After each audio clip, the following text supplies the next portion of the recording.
All right, so a lot of that stuff we went through here is going to significantly reduce carbon and energy in the house, but we need to have a way to be able to verify that in step number one when you have your team come together during the design stage. So a lot of people say, if we just do all these things that Brett said, 1 through 7, we're going to be on track. We're there, we're good to go. Let's just put them in and just see what happens. I'm sure, my gut tells me that everything's going to be okay. But, we say, well, hold on, you don't really need to guess at this. You can actually know if you're on track, and you can know with pretty good accuracy in the design stage or after you do a good retrofit, while you're putting your plan together for the retrofit, the renovation. So that's why we came up with tip number 8, why guess when you can know.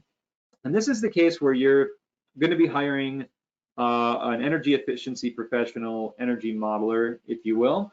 And a lot of times these folks are legally required anyway in your state based on the code. Sometimes they're required in the middle of the project and the end, just the end, sometimes the beginning. But we say if they're already required, get them in at the beginning in the design stage and work with them. And they're going to use tools like the Home Energy Rating System. HERS Home Energy Score has ASHRAE 90.1 for large buildings.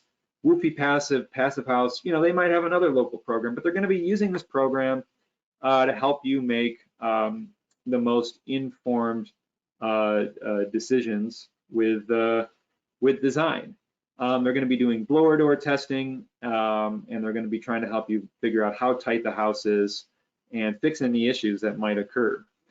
So during the design stage, they're going to put an assessment together for you, and it's going to say, look, here's what your costs are today based on your current project plan or your existing home.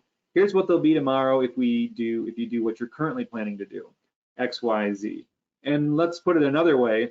If you're looking at this pie chart and you're saying, okay, here's where my current plan or my existing home, based on the energy model we're doing, and we find the energy models can be done with, roughly 90% accuracy to real usage. Here's where my current home is sitting. Okay, so just looking at this, where are you going to put your effort? Where are you going to put your energy?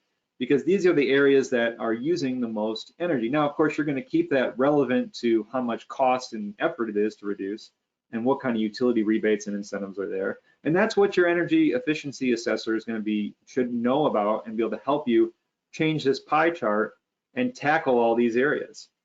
This is also a great time, believe it or not, to get your financer and mortgage company involved, and maybe your energy efficiency professional can help do that, some do. Because the idea here is whether this is an existing home or a new home or even a multifamily building multiplied times the number of units, what you basically have is, we're just kind of saying shift the debt burden. So you might have on your current plans $1,000 mortgage cost or rent or whatever, and then $400 a month in utility bills. But let's run it through that calculator with your team to go after low carbon. Next thing you know, your mortgage cost goes up, but your energy costs drop down, and maybe it's even, maybe it's less.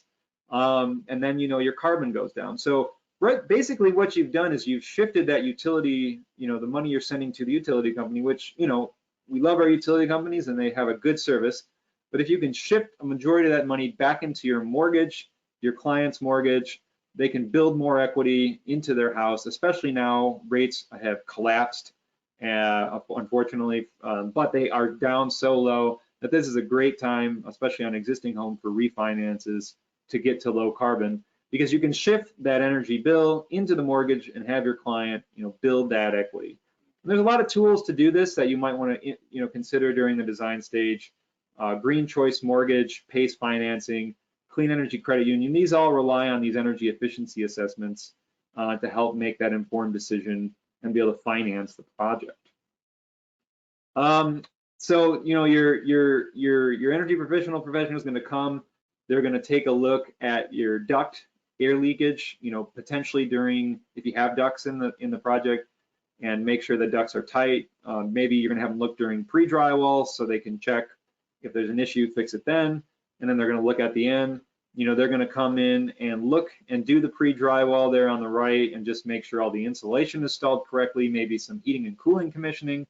On the left there, they're going to do that blower door testing at the end of the project to make sure you hit your air leakage target, and if not, try to figure out what the problem is. We see all the time windows get installed wrong. That's one problem, and so just things can be fixed. And then they're going to come back and say, hey, look, here's your new score. You've made it to the high level. You've achieved your carbon goals, or maybe you didn't. Why not? Let's go back and figure it out. Same thing with the HERS index rating. Hope, you know, they're going to give a certificate, a label that can be given to your client so they can feel like, hey, this is validated by a third party and we're on track to meeting our low carbon goals. And we have a thing on our website on understanding both the HERS index rating, and the home energy score program as to why those are important resources to use.